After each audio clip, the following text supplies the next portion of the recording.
आज 25 अगस्त को श्री बीपी मंडल साहब की जयंती है। बीपी मंडल साहब के नेतृत्व में जो आयोग बना और उस आयोग ने जो पिछले वर्गों के लिए सरकारी नौकरियों में आरक्षण की सिफारिश की, उस एक रिपोर्ट के कारण आज बीपी मंडल साहब को हम लोग नायक के तौर पे याद करते हैं। खासकर पिछले वर्ग के लोग तो उन्हें अपने आइकन के रूप में मानते हैं। बीपी मंडल साहब का पूरा नाम बिंदेश्वरी प्रसाद मंडल था। हालांकि उनका जन्म एक बड़े घराने में हुआ था, जमींदार परिवार था, लेकिन जिस समय उनका जन्म हुआ उनके पिताजी श्री रास बिहारी मंडल, जो कि स्वयं में एक बड़े नेता थे और कांग्रेस के संस्थापक सदस्यों में एक थे, उस समय उनकी तबीयत बहुत ख़राब थी और जब बीपी मंडल साहब का जिस दिन जन्म हुआ उसके अगले दिन ही उनके पिताजी श्री रास बिहारी मंडल जी की मृत्यु हो गई। इस तरह से जन्म से ही उनके सिर से पिता का साया उठ गया। तो एक बिना बाप के बच्चे के सामने जो परेशानियां आती हैं वो बीपी मंडल साहब को झेलनी पड़ी। कालांतर में जब वो बड़े हुए तो अपनी पढ़ाई करने के लिए वो दरभंगा चले गए। दरभंगा के राज हाई स्कूल में गए, वहाँ के हॉस्टल में रहे। तो वहाँ हॉस्टल में ये था कि अगड़ी जात के बच्चों को पहले खाना दिया जाता था और बैकवर्ड और दूसरी जात के बच्चों को बाद में दिया जाता था खाना। और क्लासरूम में भी ऊंची जात के बच्चे बेंच पर बैठते थे और बाकी बैकवर्ड के और जो एससी थे बच्चे वो ज़मीन पर बैठते थे। तो इस असमानता को देख के बीपी मंडल साहब का मन बहुत खिन्न हो गया। उन्होंने अपने साथ के और स्टूडेंट्स को लिया और आंदोलन कर दिया। अंत में विद्यालय प्रबंधन को उनकी बात माननी पड़ी और सभी छात्रों को समान दर्जा मिला। तो ये शुरू से ही, बचपन से ही असमानता के प्रति काफ़ी खिन्नता थी बीपी मंडल साहब के मन में और उन्होंने जो भी प्रयास हो सकते थे वो हमेशा किए। जब देश में पहला आम चुनाव हुआ 1952 में, उस समय वो विधायक हो गए। उससे पहले कुछ साल उन्होंने मजिस्ट्रेट के रूप में नौकरी भी की, लेकिन जब चुनाव आए तो नौकरी छोड़ दी और सन 52 में ही विधायक हो गए। विधायक बनने के बाद सांसद बने।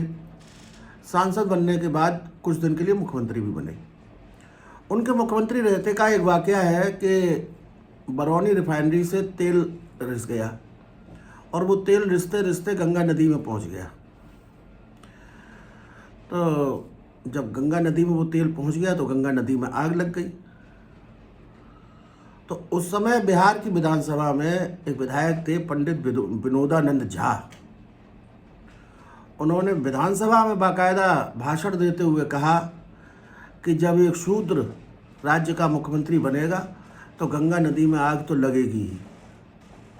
तो अब आप समझ लीजिए कि किस तरह की स्थितियों का सामना किया होगा उस समय के लोगों ने, चाहे वो बीपी मंडल साहब हों, अंबेडकर जी रहे हों या और कोई रहे हो। तो वो हमेशा बहुत विपरीत परिस्थितियों में इन लोगों ने काम किया और आज उन लोगों के काम की वजह से हम लोगों को कम से कम सम्मानपूर्वक जीने का मौका मिल रहा है। तो इसके बाद सन 77 में जनता पार्टी की सरकार बन गई। मोरारजी देसाई प्रधानमंत्री बने। सन 79 में उन्होंने पिछड़ा वर्ग आयोग का गठन किया, पिछड़ों को सामाजिक न्याय मिले इसके लिए। तो जब पिछड़ा वर्ग आयोग का गठन किया तो ये बात हुई कि आखिर किसकी अध्यक्षता में ये आयोग बनाया जाए। तो ये कहा गया कि किसी बड़े आदमी की अध्यक्षता में ये होना चाहिए जिसका बड़ा नाम हो। तो बीपी मंडल साहब का नाम फिर चयनित किया गया क्योंकि वो बिहार के मुख्यमंत्री रहे थे, देश में एक बड़ा नाम थे। तो जब उन्हें उस आयोग का अध्यक्ष बनाया गया तो उन्होंने बड़ी उससे तल्लीनता से उसमें काम किया, उसको पूरा स्टडी किया, पूरे देश में भ्रमण किया, पिछले वर्ग की सामाजिक स्थिति पर और आर्थिक स्थितियों की समीक्षा की। उसके बाद जो मंडल आयोग की रिपोर्ट लागू हुई तो उसमें उन्होंने सरकारी नौकरियों में आरक्षण और भी तमाम सिफारिशें की। हालांकि जब तक रिपोर्ट वो पूरी हुई तब तक जनता पार्टी की सरकार गिर गई थी, कांग्रेस की गवर्नमेंट आ गई थी। तो इंदिरा जी के प्रधानमंत्री रहते या राजीव गांधी जी के प्रधानमंत्री रहते उन सिफारिशों को नहीं लागू किया गया। 1989 में जब जनता दल की सरकार बनी और श्री बीपी सिंह जी प्रधानमंत्री बने, तब सन 1990 में मंडल आयोग की एक सिफारिश को लागू किया गया कि सरकारी नौकरियों में पिछड़ों को 27% आरक्षण दिया गया।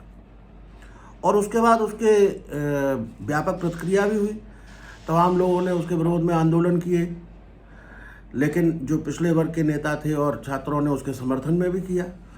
तो इसको साइलेंट रेवोल्यूशन भी कहा जाता है उस दौरान। और वो सिफारिश लागू होने के बाद देश की राजनीति की दिशा भी बदल गई, पिछड़ों को अपना सम्मान मिला, जो कि लोग केवल पिछड़ों को एक वोट बैंक के तौर पर इस्तेमाल करते थे। बीपी मंडल साहब की उन सिफारिशों के कारण कम से कम एक स्थान मिला। हालांकि आज भी वो पूरा नहीं है,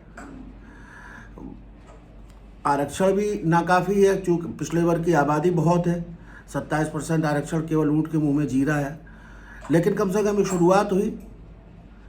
और भी जो सिफारिशें उन्होंने उस समय की थी, चाहे वो शिक्षा की हो या भूमि की हो या अन्य जो सामाजिक स्थितियों की थी, या जो लोग पिछले वर्ग में जो जातियां आती हैं उनके जो पेशे हैं, वंशानुगत पेशे जो हैं, उसमें उन्हें सुविधा दिए जाने की बात कही हो या उन्हें व्यापार करवाने की बात कही हो, उन सिफारिशों को भी लागू किया जाना चाहिए। ये समय आ गया है और आज नहीं तो कल ये होगा। तो आज मैं उनकी जयंती के अवसर पर बीपी मंडल साहब को, जो उन्होंने ऐतिहासिक काम किया, बहुत श्रद्धांजलि देता हूँ अपनी तौर से। और मैं यही अनुरोध करूँगा सभी लोगों से कि मंडल आयोग की जो अन्य सिफारिशें रह गई हैं, कम से कम उन्हें भी आगे भविष्य में तुरंत लागू किया जाए। बहुत बहुत धन्यवाद।